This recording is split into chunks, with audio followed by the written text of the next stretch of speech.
Hi, welcome back to another allotment video, and we're back on the fruit cage, and today we're looking at making a simple door for it really. I'll just show them the door. So if you are thinking of duplicating this or similar, let me just talk you through it. So this is the front, and we left a gap between the posts of 81, and then we put another piece here and here.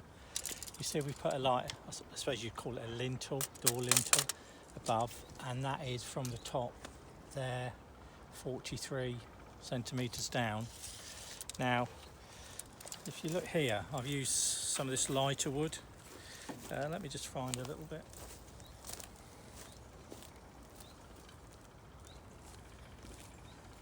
And the reason I've used a lighter wood for the door is I want the door to be as light as possible, so it's not going to require some huge hinges, which it would do if it's made out of this. It's not too heavy either. And it's basically what they call roofing battens. Yeah.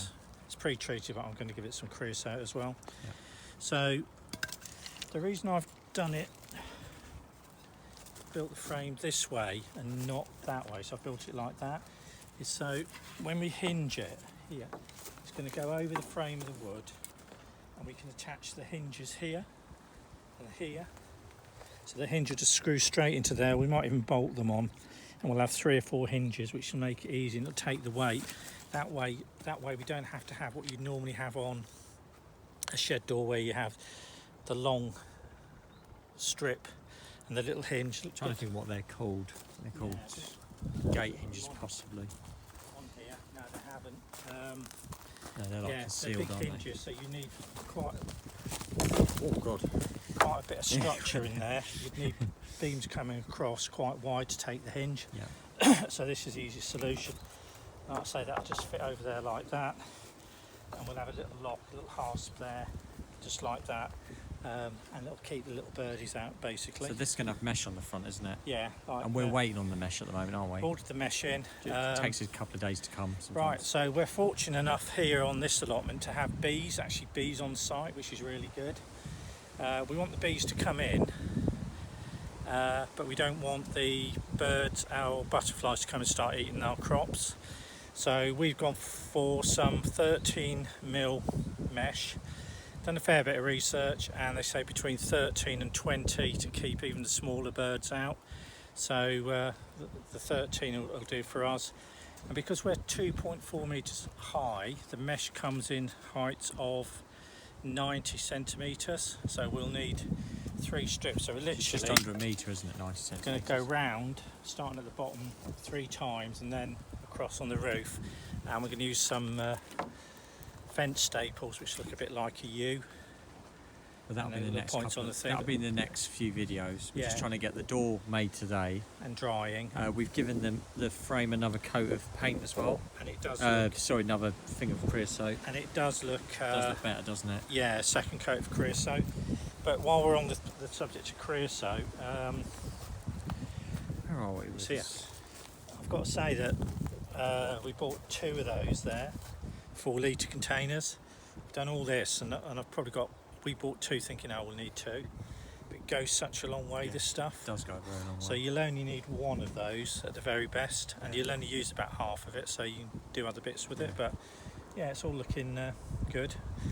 Hope this has helped. If you want any questions with measurements, how we've done this or anything, to help you along a bit, because that's what our video is about, helping people along a bit. To give people ideas if they want to do stuff as well. Yeah, and if it works and it doesn't work. I've got to say that I'm happy with this, what we've built it out of, compared to that, because I've seen other structures perhaps not looking so good, and we have seen in real life some of these metal structures, and some of them are really nice, but I think this just blends in with this environment, and it's more friendly really. It just blends in, which is good. It'll look a lot better once we've got the mesh. Yeah, we've got another plan regarding guttering as well, haven't we?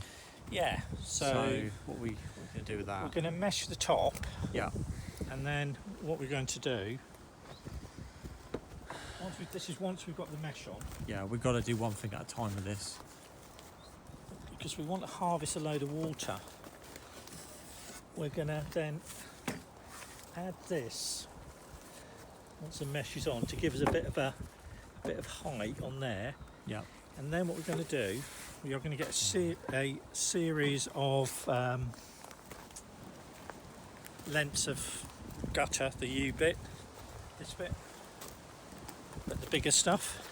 Oops. This, and we're going to cut it to come over the edge there, and then we're going to run a piece of that along, and then have bits. And then bits we're going to going into it at an angle. Pipe coming down here. I'm going to feed this or another container. We might even come straight into that gutter in there, mightn't we? Yeah, could do that even. So just that way we'll have loads more water coming in because you need to allow it. You need to have a fruit cage open for rainwater, don't you? Yeah, and you all know if you have a bucket left outside, how much water you get in a bucket. Yeah. If you leave it outside and you think, oh, it's a load of water. Well, that'll do the same thing without having to put a whole roof on. Yeah. And we put as many of those pieces of gutter going into and just add that main piece. Just add on to them. So we'll give that a go. It's something new. I haven't seen it. It's worth a go. And guttering is cheap. So yeah, it's not expensive at all. You know, it's cheap and it's easy to just attach. But we'll get that at some point and we'll film that. Yeah.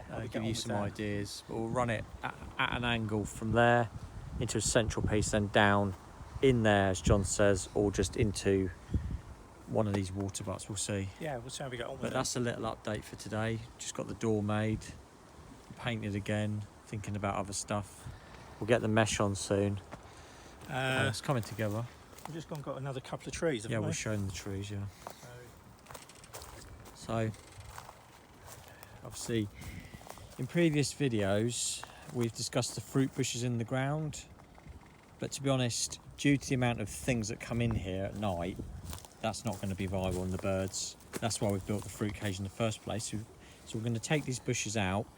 That one, there's one over there. We're going to take that out and we're going to plant these trees instead. Yeah, and we're going to move the strawberries into the fruit cage as well. Strawberries in the fruit cage. We'll just show you what we've got. We've got this here. It's really nice. We've got apple tree up here already, but thought we'd get something a little bit different. Tell you what, if we get apples like that from this tree, I will personally deliver a basket to the garden. Well, you'll know if you'll get them because So- there'll be later videos. We've got this as well. It's quite nice. They're like a bluey plum. But these grow up rather than out. Yeah. So these would be ideal for balcony or courtyard, wouldn't they? Yeah, you could grow them in a small space in your garden. That'd be absolutely fine. But I didn't even know there was an apple called Golden Gate, but there you go. It's like an orchard apple. Yeah. Right, guys, thanks for watching, and there's going to be a few more parts to this video. So Yeah. keep tuned. Keep tuning in and see how we get on with the guttering.